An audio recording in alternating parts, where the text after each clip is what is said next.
Welcome back. This is episode 9 of Mushrooms on Mars, and this is your host, Lalita. So far, we have covered 4 plant growth systems. So there was the Veggie system and the APH, and then we spoke about the BPS, which was one of the earlier experiments, the biomass production system, that contributed a lot to the automated plant habitat, the APH. And then finally there's the LADA greenhouse. That was Russian and US collaboration. It is one of the longest operational plant growth system on the ISS. So there's one more, and it's the BioCulture System. Now, right off, I should say, no plants are grown here. Okay, so we are not growing plants or tomatoes or lettuce or anything like we did with the Veggie or the LADA or the APH. But the reason this system is important and why I have included it in this podcast is because it is an example of a closed loop system.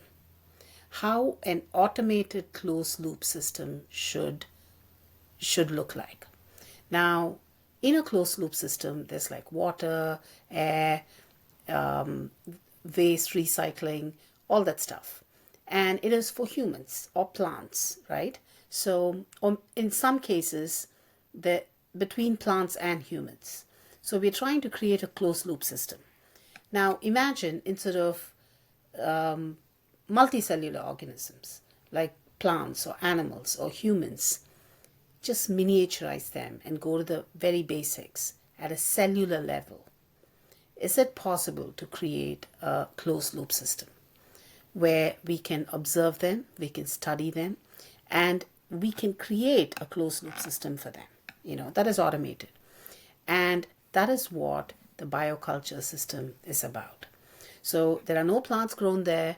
It is not meant for humans, but this is an important research area because this is where we explore how microgravity affects biological processes at the cellular level.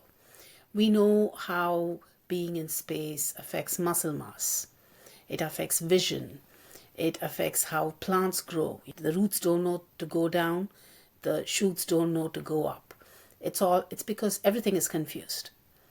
It is because the cells act differently. At a cellular level, microgravity affects everything, including gene expression, tissue development, immune responses. So this is a very good area for research because we can study the effects of microgravity on cellular biology. And then we can also do other kinds of research, like pharmaceutical and medical research, because space conditions affect drug efficacy and how cells respond to treatments.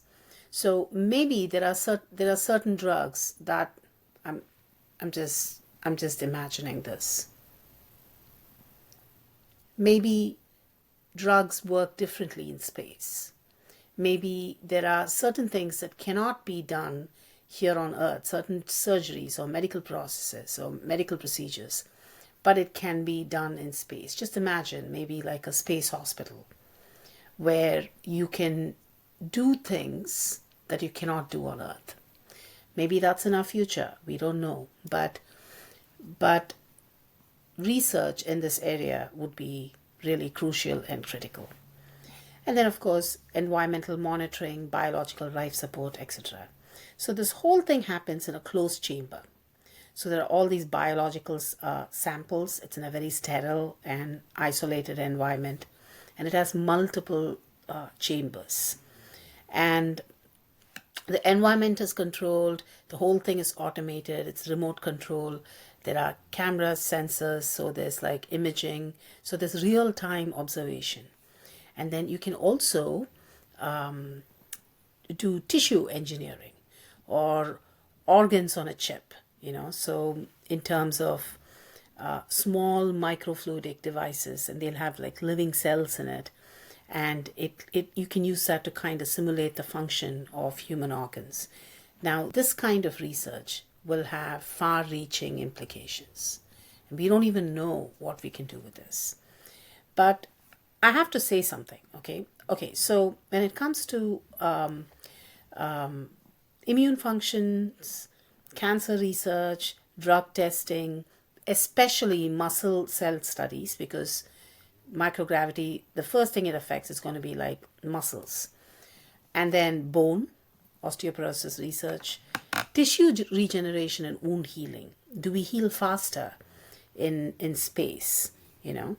Then there's of course gene expression, RNA sequencing, to analyze changes in gene activity because of spaceflight. So I remember there's a lot of like twin studies that are being done.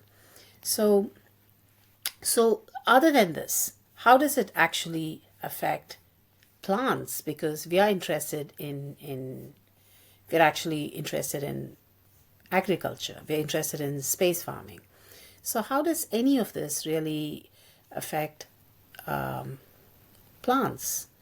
Where are the applications of space-based biological research to agriculture? One, we can understand how plants adapt to stress in the environment at a cellular level.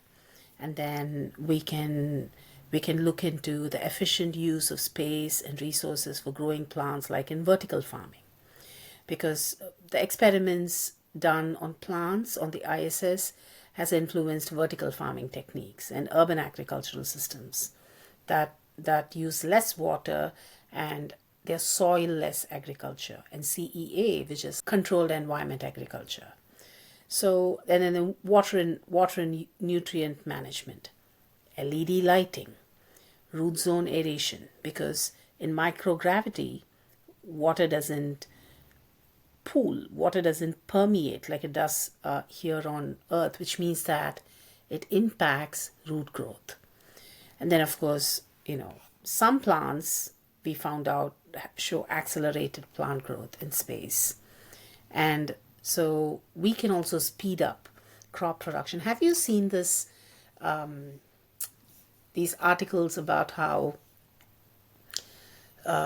giant pumpkins in Alaska, they have a very short growing period, and sometimes they have like daylight spans like 18 hours or 20 hours. So they have giant cabbage, they have giant pumpkins, and in Alaska, like closer to the Arctic. So these are all things. Similarly, in space, certain plants have shown accelerated growth cycle. So these are things that are areas of research as to understand why it happens at a cell level, at cellular level.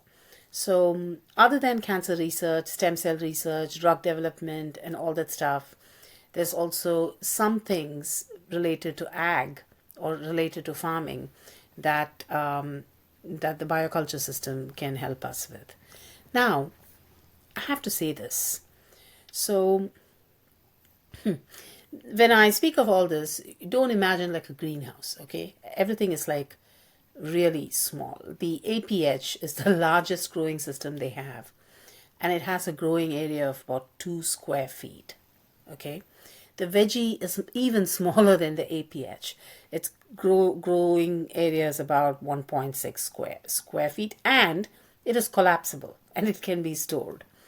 The BPH, which was just kind of retired, we don't know what size it was, but it's probably going to be around the size of APH. LAD is like 1 cubic foot in volume. That's the entire size of LADA greenhouse. It's about 1 cubic foot in volume. That's about the size of the greenhouse. Now, APH is their largest system. It's very sophisticated. It's fully automated. Now, these are all to grow plants. Now, the BioCulture system, it is for cells. We're not growing plants here. So it's basically like a rack, okay?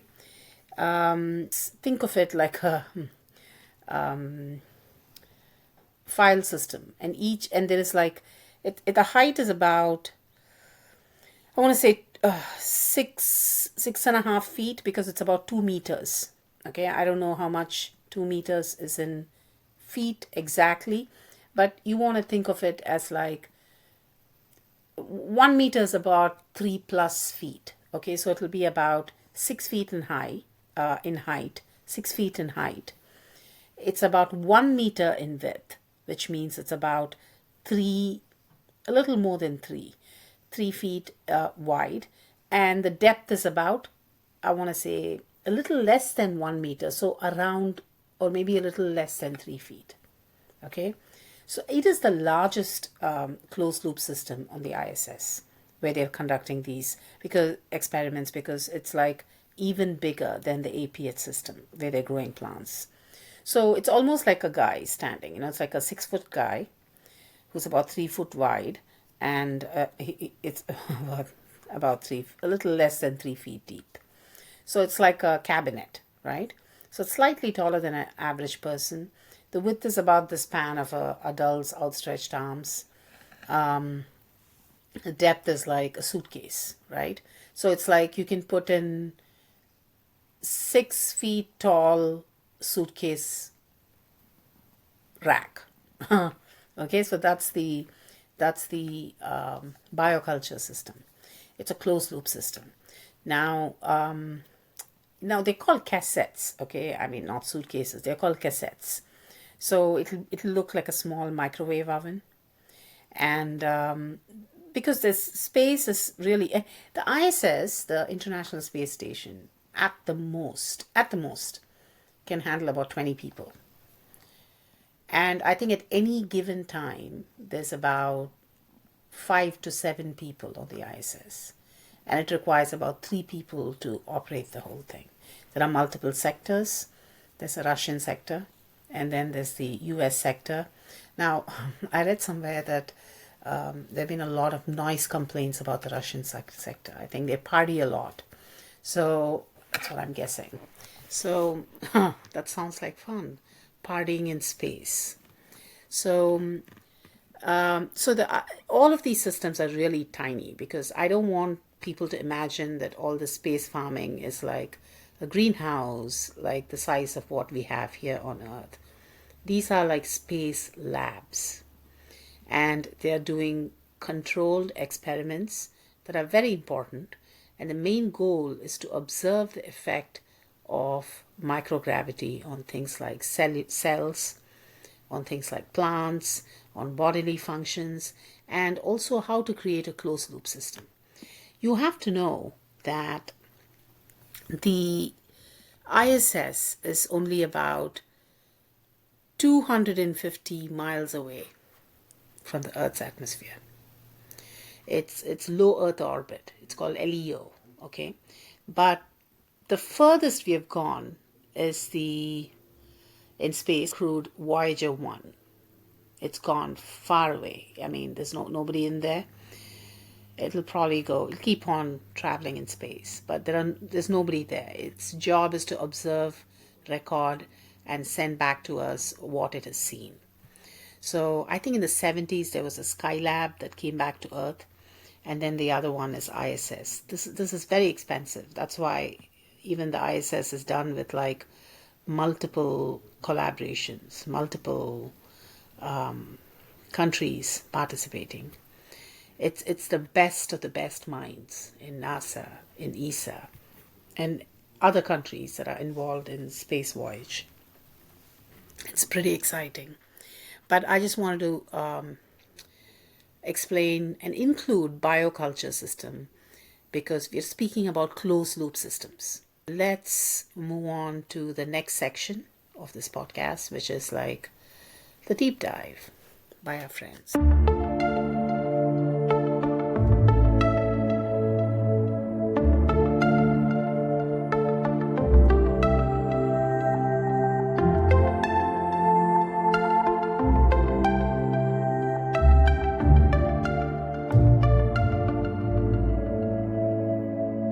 All right, everybody. Buckle up, because today we are diving deep into something truly out of this world. We're talking about NASA's BioCulture System. Yeah, it's pretty wild stuff. Picture this, a miniature high-tech lab floating in space, not filled with beakers and Bunsen burners, but with living human cells. It's a huge leap from the early days of space research when, they were basically just strapping plants to rockets to see what would happen. Duct tape, the unsung hero of early space exploration. But, okay, all jokes aside, this bioculture system sounds seriously impressive. So for those of us who haven't spent much time pondering the mysteries of cells in space, what's the big deal here? Why go through all the trouble of studying individual cells in microgravity? Well, imagine gravity as this constant force that's always kind of influencing how cells grow and behave here on Earth. Okay, I'm picturing it. Gravity, the ultimate puppet master. Right. But in space, we can remove those gravitational constraints. The bioculture system allows us to see how cells function in their most, elemental form. It's like peeling back layers of complexity we didn't even know existed. So it's like gravity is this big cosmic sensor, and we're finally getting the unedited version of how cells work. Sign me up. But how do you even begin to build a mini lab in space that can keep these cells alive and happy? I mean, we're not talking about a houseplant here. These cells are delicate. It's all about creating a meticulously controlled environment. I mean, you think about it. Yeah. Any little contaminant, a speck of dust, a stray microbe. You can have a bad time. Exactly. So the bioculture system utilizes these really advanced filtration systems, closed chambers, the works. It's all about maintaining a completely sterile environment. That's wild talk about high-stakes housekeeping. And it's not just about keeping things clean, right? I was reading about how the bioculture system also acts like a climate-controlled biobubble, carefully regulating everything from temperature and humidity to gas levels. Is that right? Absolutely, yeah. Temperature, humidity, gas mixtures, all of it has to be just right to replicate the ideal growing conditions for the cells. It's like giving these cells their own personal spa, complete with adjustable mood lighting and aromatherapy. Kind of, yeah. But all this control, I mean, it's got to be a full-time job, right? Who's up there playing space gardener? I was wondering the same thing. Do they have like a designated cell whisperer on the ISS? That's the beauty of it. The bioculture system is mostly automated. Scientists down here on Earth can remotely monitor and adjust experiments in real time. Wait, so we're talking about scientists on Earth playing space cell simulators? Pretty much, yeah. This remote access is absolutely crucial, especially for those long-term studies, the ones that can go on for weeks or even months. So what, like studying how bone cells react to microgravity over time? Exactly, which has huge implications for understanding, bone loss in astronauts during those long-duration missions. It's like having a live feed from the future of medicine. Okay, so we've got this incredible high-tech lab in space, meticulously controlling every aspect of the environment. What are some of the really juicy questions scientists are tackling with this system? I mean, what are they hoping to learn by sending cells into space? Oh man, where do we even begin? Okay, lay it on me. What are some of the big mysteries scientists are trying to unravel with this bioculture system? Well, one that immediately comes to mind is how spaceflight affects the immune system. Oh, wow. Yeah. Imagine getting sick in space. Talk about a bad day at the office. Right. And it's something, that we really need to get a handle on, especially with these long duration missions to, say, Mars on the horizon. Millions of miles from the nearest doctor's office. Yeah, that's a chilling thought. So what are we learning? Does our immune system, completely freak out in space? It's not quite that dramatic, but researchers have observed some interesting changes in immune cell behavior in microgravity using the bioculture system. Like what? Well, for example, it seems that without the constant stimulation of gravity, some immune cells become a little bit, sluggish, less responsive. Lazy space cells. Not exactly the astronaut dream team. Yeah. And this could help explain why, astronauts often return to Earth with slightly weaker immune systems, making them more susceptible to infections. So not only do you have to worry about space debris and killer asteroids, but you also have to worry about catching a cold. Yeah. Tough gig. Yeah. But here's the thing, though. Studying these changes in the immune system in space could have huge implications for medicine here on Earth as well. Oh, absolutely. Like what? Well, imagine being able to, develop more effective vaccines or new treatments for people with compromised immune systems, all because we studied cells in microgravity. That's amazing. It's like space exploration isn't just about pushing the boundaries of human ingenuity, but it's also pushing the boundaries of medical science. Exactly. And it's not just the immune system. The bioculture system is also giving us incredible insights into how cancer cells behave in space. Okay, now we're getting into some serious sci-fi territory. So, does cancer become, like, super aggressive in space? Do tumors grow giant teeth and develop laser beams? Okay, maybe not quite that dramatic, but you'd be surprised by what they're finding. It turns out that in microgravity, some types of tumor cells actually grow in these bizarre, disorganized patterns, completely unlike how they grow on Earth. That's both fascinating and a little terrifying. So what's happening? Are the cancer cells confused because there's no gravity to tell them which way is up? In a way, yeah. See, tumor cells have these internal structures that normally help them grow and spread in a very organized manner. But without gravity, those structures kind of go haywire. They lose their sense of direction, and the cells become all jumbled. Wow. That's kind of beautiful in a weird cellular way. But I have to imagine this unexpected behavior could have some major implications for cancer treatment. Exactly. For example, imagine a cancer drug that's ineffective on Earth because it can't penetrate the tumor's defenses. But now, imagine that same drug encountering these disorganized space tumor cells. Suddenly, those defenses are weakened, making the drug potentially much more effective. Whoa, that's a game changer. So studying cancer in space could lead to breakthroughs in treatment here on Earth. That's incredible. What else is this bioculture system capable of? Well, get this. It's also being used to study tissue regeneration.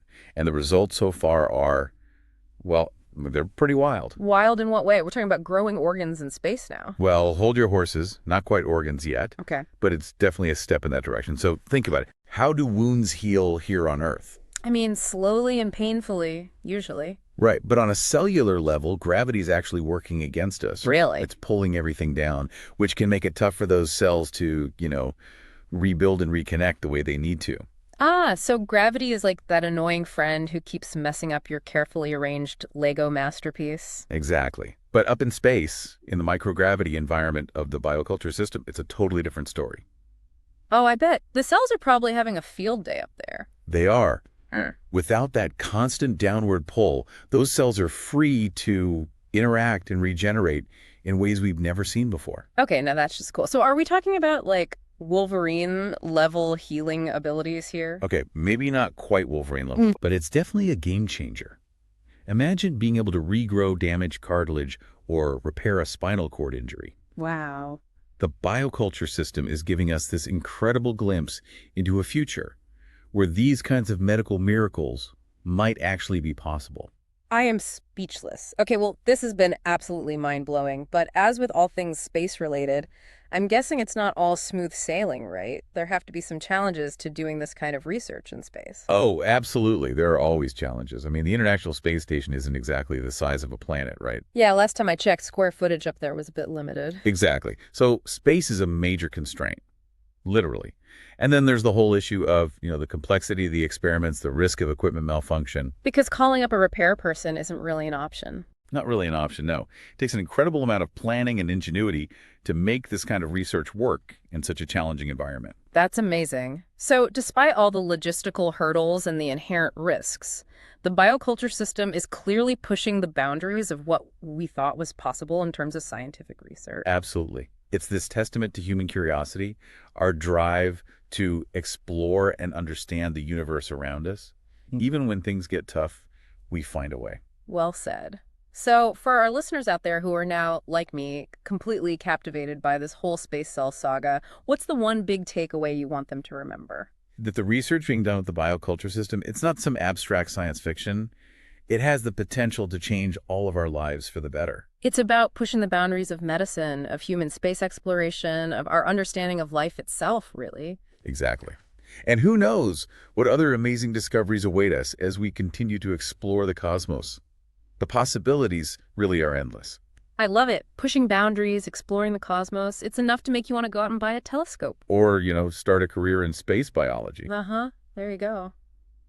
But seriously, folks, the next time someone tries to tell you that space exploration is a waste of time and money, tell them about the bioculture system and all the incredible breakthroughs it's making possible. Exactly. Because every time we send an experiment into space, every time we learn something new about how cells behave in microgravity, we're not just advancing our understanding of the universe, we're also taking another step towards a brighter future here on Earth. Could not have said it better myself. A brighter future for everyone. And on that inspiring note, we'll leave you to ponder the infinite possibilities of space exploration. Until next time, keep looking up and stay curious.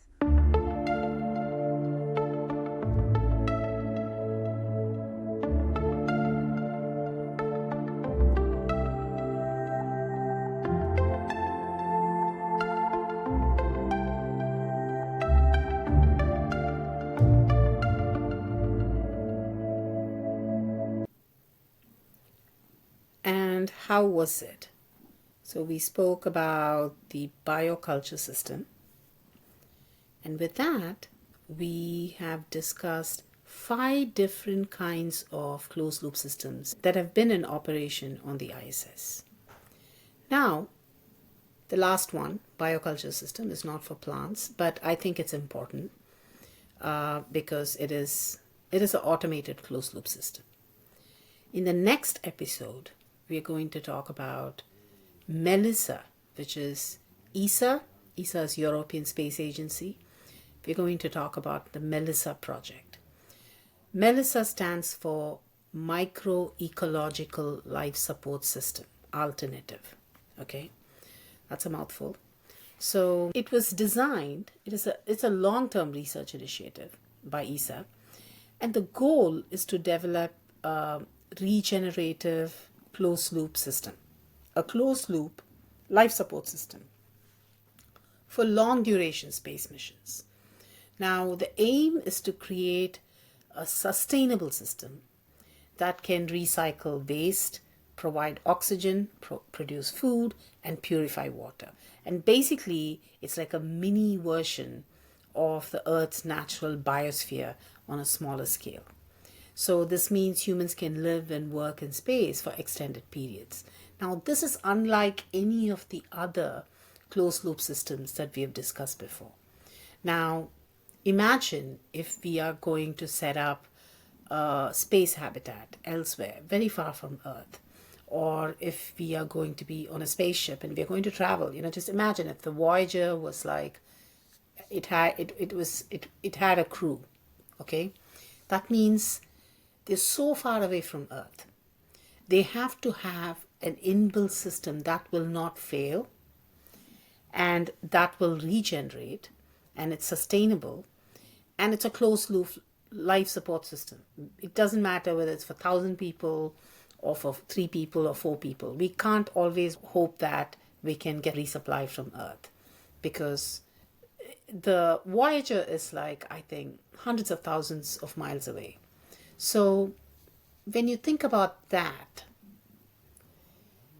the need for closed loop systems becomes very important if we are to ever think about space travel beyond the low Earth orbit.